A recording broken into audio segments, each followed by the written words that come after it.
How's it going, everybody? It's Carl here, and today we are going to finish up the driver's side frame rail. But what I got to do first is I'm going to scotch wheel this. There's some rust starting here real quick, and then we're going to paint that.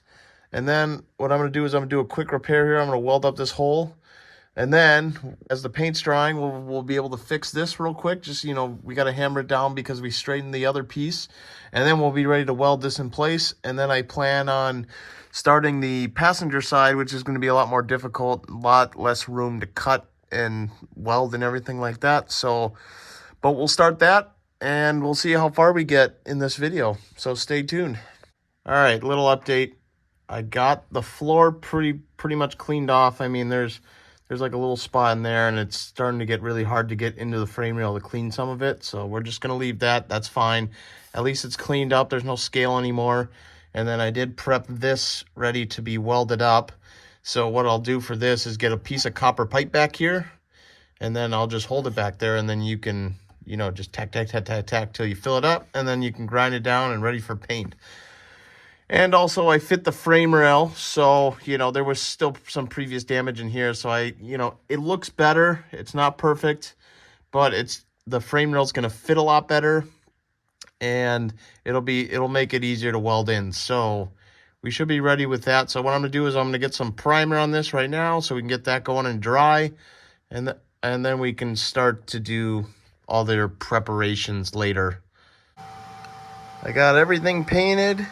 I even got this hole welded up, so I'm ready to rip the tape off, and then we can put the frame rail piece up in there with some magnets and everything, and start welding.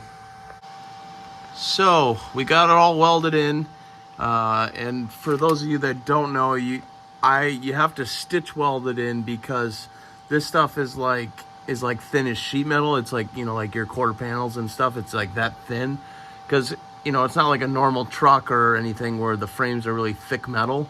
This is what gives the frame strength, is it's boxed metal. It's the shape that gives it strength. So you pretty much have to stitch it all the way around, and I'm sure there's going to be some pinholes. So when I grind this down, I'm sure they'll expose themselves, and then I'll have to just do a couple more tacks, fill those in, grind them down, and then it'll be ready for paint. But I'm going to leave it the way it is for now. We're going to leave it here, and then we're going to start on the other side now. So I'm going to try to figure out how I'm going to cut this side out. I think I was going to go somewhere in here, and down here I'm not really sure. It depends how far that metal plate is. I may just kind of cut it along here maybe, and then we can fix all this later. I'm not really sure yet. Maybe I'll just keep it on the edge of the hole here and kind of follow that. I don't know yet. So I'll let you know in a little bit. Passenger side frame rail is cut out, and it was a little tough, especially up by the transmission here. There's not a lot of room, but we got her out.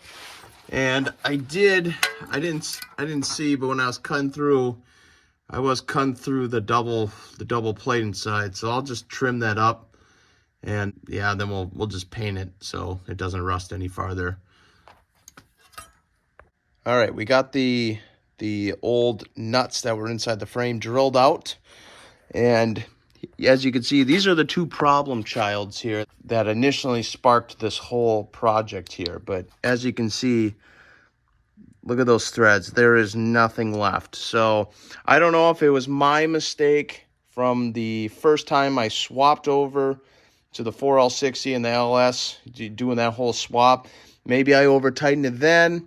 I know I didn't over tighten it now, but I knew the threads were kind of wonky, and I even tried rethreading them when I put this built transmission in. So probably it was me that caused this, but you know what? You could see the difference. Look at this.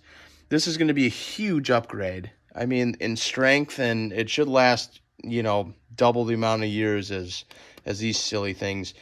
And from all the threads online that say, oh, you can just retap them for a bigger size. I mean, if you drill them out and go to a bigger size, you don't have much of a wall thickness on the inside here. So eventually this problem will happen again, and eventually, you're going to have to do it the way I'm doing it now. So all I'm going to do is I'm going to clean all this up, and maybe we'll get it ready for paint or something. I don't know. I'll clean up the edge of the plate here that I fucked up. But whatever. I mean, this goes to show. I mean, supposedly this is a common problem, like they say, man. So who knows? So I got the passenger side floor all prepped up, ready for paint, so we could just seal it off real quick. But I wanted to show you guys something real quick. So as you can see here, I have some pinholes in the floor, which is pretty much scaly rust that is unfortunately there. And the only sad thing is, you can see this car is fairly rust-free. I mean, you just see minor surface rust here, blah, blah, blah, blah. This is from the T-tops leaking on the inside, and then the carpet, stays wet. And then over time, this is what happens. This isn't from me. Usually I don't drive this car in the rain just because I know the T-tops leak and plus it's just no fun driving this car in the rain anyways. And then the only other rust spot, I know there was actually two, sorry. There was some on the inside of the floor, kind of probably where I cleaned up inside the frame rail. And then the rear impact bar in the back. For some reason, the rear impact bar on these cars rust out. I don't know why, it's just weird. Maybe it's just they didn't coat it good enough from the factory and they did every car like that. But yeah, unfortunately, this is what it is, So I'm just going to seal it up, and, the ideal way to get rid of this is you got to strip the whole car down, and then you got to send the car off, get acid dipped, and then E-coated, like, from what they came from the factory, like with this gray stuff, that's all E-coat. Everything, on the floor, everything, it's all E-coat. That would be the way to, to properly do it and have a true rust-free car, is to do it that way. But then, unfortunately, when you acid dip it, you're going to see rot like this. And then you have to go back and fix it. And, but maybe down the road I'll do something like that. But for now, we're just going to paint it. And then maybe I'll, fix this later. I don't, who knows. But, yep, I'm going to get some primer on it. And then we can get this all done. So I can start on the cutout, the frame cutout. And, then we can get it back welded in. With primer on, man, you can really see that these are straight through pinholes, man. And there's nothing I can do right now. The best thing I can do is just paint it, get it over with. We're coming to the end of the season here. Plus, it would be better to, if I were to cut out the floor to repair this, you'd probably want to do it from the inside anyways. It'd be a lot easier that way. We got some paint on the underside of the floor, so tomorrow we'll be ready to weld in the other side. And then we can clean up the outside of this rail and get that all prepped up, ready for paint. We got the passenger side all welded, so that's awesome. And as you guys know, when I tried the weld through primer on the driver's side, I was having issues. I explained that. Well, I decided to try it again. I just wanted to see what was going on. And so what I did is I only did one light coat, and then I did a better ground up here, and it seemed to weld pretty decently.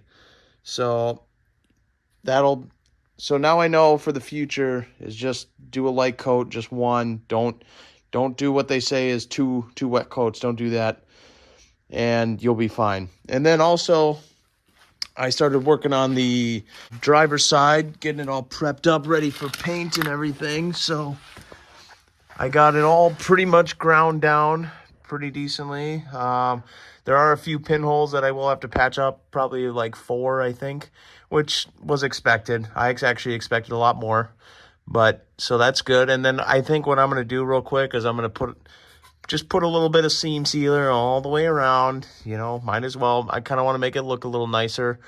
And then I may do that for the pinholes in the floor and the floorboard, is I may just dab a little seam sealer in each little pinhole and call it a day. Okay, so I have the inner part of the frame rail all painted and ready to be welded in. And then also what I did is I scuffed the paint where the pinholes are, so I'm going to just squirt a little bit of seam sealer on there just to you know, not have a hole exposed anymore, and that'll kind of seal it up a little better. And then on the driver's side, I have it all welded in. I have all the welds ground down to the best of, you know, what I can do. And I have all the welds x-rayed as well. So now I know there's no holes in the metal, and I'm ready. What I'm going to do is I'm just going to put a little bit of seam sealer all the way around just to cover everything, make it look nice. And then after 15 minutes, it says the seam sealer is, I can paint the seam sealer and paint everything else. So that's what I'm going to do is I'm just going to seam seal it, let it dry for like real quick, and then I'm going to paint this side, and this side should be done, which is awesome. We got the driver's side all painted, all seam sealed, and it's ready to go. And as you can see, I just put a little blobs of seam sealer inside this frame rail just to seal up the floor a little bit. And right now I'm going to be fitting the frame rail piece itself. It's really close. Just a few minor adjustments to have everything line up, and I'll clean this up a little bit because I was kind of just hammering down the best I can do. And I may have to hammer it up just a little bit because I went too far. But yeah, we're very, very close here. So we got her all welded in. We got her prepped, ready for primer. And man, it was hard to get up in there to weld, man. Getting that MIG gun up in there was difficult. And even over here, I couldn't get anything to grind that. But that's all right. That's why we're going to put a little seam sealer down so it, you know, kind of hides the ugliness, if you know what I mean.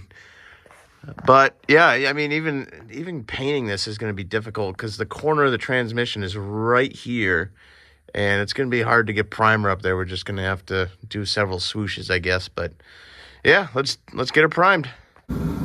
So hopefully you guys can hear me over my torpedo heater, but I had to turn it on because when I went to seam seal this thing, the primer, I guess, wasn't dry enough. It seemed dry enough, like kind of like the other side when I did it, but when I went to pick off a little bit of seam sealer, I ended up peeling all of it off because it didn't stick because the primer is still gummy underneath. So I got to let this dry a little bit more, and then I can re-sand it, and then we're going to have to re-prime it, re-seam seal it, repaint it. Because, yeah, I did one coat of paint, and then I was going to peel off the little bit of seam sealer, and that's what happened. I mean, total disaster.